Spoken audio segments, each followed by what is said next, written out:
మహాదాత బంగారు చినశోభనాద్రి 121వ వ్యవస్థాపక దినోత్సవం కాకినాడ రాజాజీ వీధిలో ఘనంగా నిర్వహించారు. శనివారం కాకినాడ రాజాజీ వీధిలో గల శ్రీ బంగారు చినశోభనాద్రి 121వ వ్యవస్థాపక దినోత్సవం ఘనంగా నిర్వహించారు. ఎమ్మెల్యే వనమాడి కొండబాబు, చైర్మన్ అట్ల సత్యనారాయణ, ఈవో సిహెచ్ విజయ్ భాస్కర్ రెడ్డి తదితరులు ఆయన విగ్రహానికి పూలమాలలు వేసి నివాళులర్పించారు. ఈ సందర్భంగా ఎమ్మెల్యే మాట్లాడుతూ 1924లో చినశోభనాద్రి 50,000 రూపాయలు దానం ఇవ్వడం జరిగిందని, దాని ద్వారా సత్రం భవనాన్ని నిర్మించడం జరిగిందన్నారు. ఈ సత్రాన్ని వివిధ గ్రామాల్లో 63.98 సెంట్ల భూమి ఉందన్నారు. సత్రానికి సంబంధించిన 50 షాపులతో వచ్చే ఆదాయంతో సత్రాన్ని నడపడం జరుగుతుందన్నారు. ప్రతిరోజు నిరుపేద విద్యార్థులకు అన్నదానం చేయడం జరుగుతుందన్నారు. వార్షికోత్సవం సందర్భంగా భారీ ఎత్తున అన్న సమారాధన చేయడం జరుగుతుందని తెలిపారు. వేసవి కాలంలో ప్రజల దాహార్తి తీర్చేందుకు చలివేంద్రాలు ఏర్పాటు చేయడం జరుగుతుందన్నారు. ప్రతి శనివారం మధ్యాహ్నం 3 గంటల నుండి 7 గంటల వరకు వైద్యుల పర్యవేక్షణలో హోమియో క్లినిక్ నిర్వహించడం జరుగుతుందని, ఉచితంగా మందులు అందజేయడం జరుగుతుందని తెలిపారు.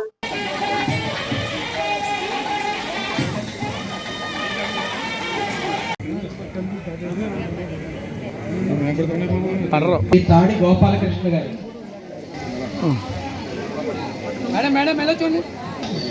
శ్రీమతి కుమ్మరగుంట్ల విశాలక్ష్మి గారు,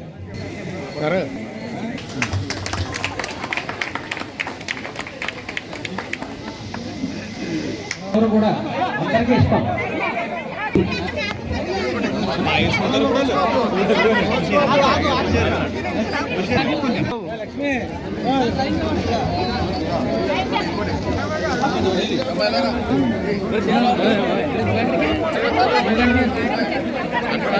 అదేవిధంగా ఇక్కడికి వచ్చిన పత్రికా పాత్రికేయులకు, జనానికి అందరికీ కూడా మా సత్రం తరపున ప్రత్యేకమైన కృతజ్ఞతలు తెలియజేసుకుంటూ, ఈ సందర్భంగా మా సత్రం గురించి క్లుప్తంగా చెప్పడం జరుగుతుంది.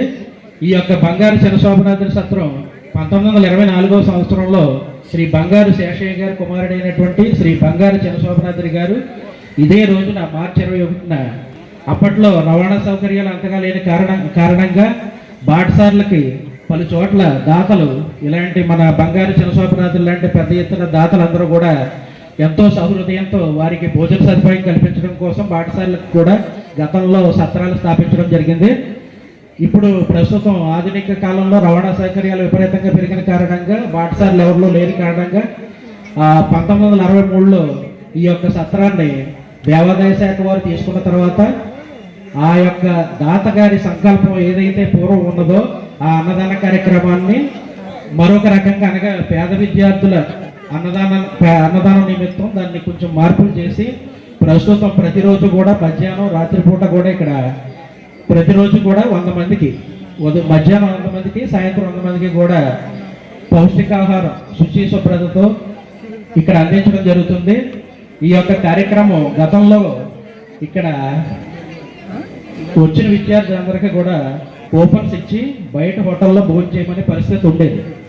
మన ప్రస్తుత ఎమ్మెల్యే గారు గతంలో పనిచేసిన కాలంలో ఆయన ఎమ్మెల్యేగా వచ్చిన తర్వాత ఒకసారి సత్రాన్ని సందర్శించి ఇక్కడ పరిస్థితులన్నీ కూడా కూలంకుషంగా చర్చించి దేవాదాయ శాఖ అధికారులందరితో కూడా మాట్లాడి ఈ యొక్క విద్యార్థుల ఆరోగ్యం, బయట భోజనం చేసే కారణంగా విద్యార్థుల ఆరోగ్యం బాగుండదనే సదుద్దేశంతో మా యొక్క దేవాదాయ శాఖ అధికారులతోని, అదేవిధంగా ప్రభుత్వ ఉన్నతాధికారులతో మాట్లాడి ఇక్కడే మా సత్రం ఆవరణలోనే ఒక కిచెన్ ఏర్పాటు చేసి ఇక్కడే భోజనం ప్రిపేర్ చేసి వారికి హోమ్లీ ఫుడ్ అరేంజ్ చేసే రీతిన వారు పగడ్బందీగా చర్యలు చేపట్టిన పిదప అప్పటి నుంచి ఇప్పటి వరకు కూడా ప్రస్తుతం ఆయన ఇప్పుడే స్టార్ట్ చేసిన విధానాన్ని మేము కొనసాగిస్తున్నామని తెలియజేసుకుంటూ, ఈ యొక్క కార్యక్రమంలో మా యొక్క చారిటీ కార్యక్రమంలో మరొక ముఖ్యమైన కార్యక్రమం ప్రతి శనివారం కూడా ఇక్కడ మధ్యాహ్నం 3 గంటల నుంచి 7 గంటల వరకు కూడా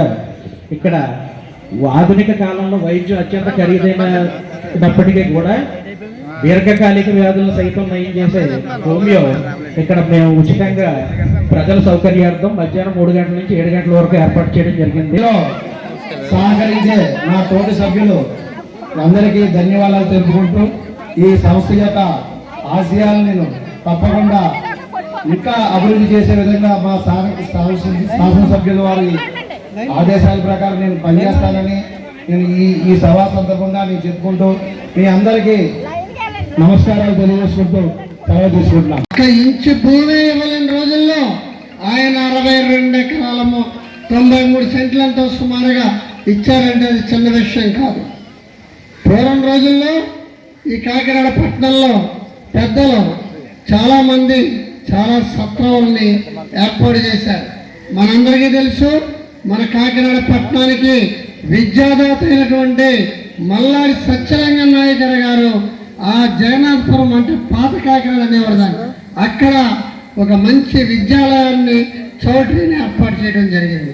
ఇటు పక్కకు వస్తే కాబట్టి తర్వాత క్రమేపా మనం ఏదైతే వృద్ధి చెందుతూ మనకి డెవలప్మెంట్ వచ్చిన తర్వాత ఇవి మన పూర్వం గత ప్రభుత్వం ముందు ప్రభుత్వంలో మన కొండబాబు గారు ఎమ్మెల్యే అయినప్పుడు ఈ సత్రాలను సందర్శించారు. అప్పుడు నేను కూడా తెలుగుదేశంలో ఉన్నాను, వారితో ప్రయాణం చేస్తూ కలిసి వచ్చా. ఇక్కడికి వచ్చినప్పుడు ఆయన ఈ యొక్క ప్రాంగణాన్ని చూసి ఇంత మంచి ప్రాంగణం కాకినాడ నడబొడ్లో ఉంది, టోకన్లు ఇచ్చి భోజనం పెట్టించడం ఏంటి,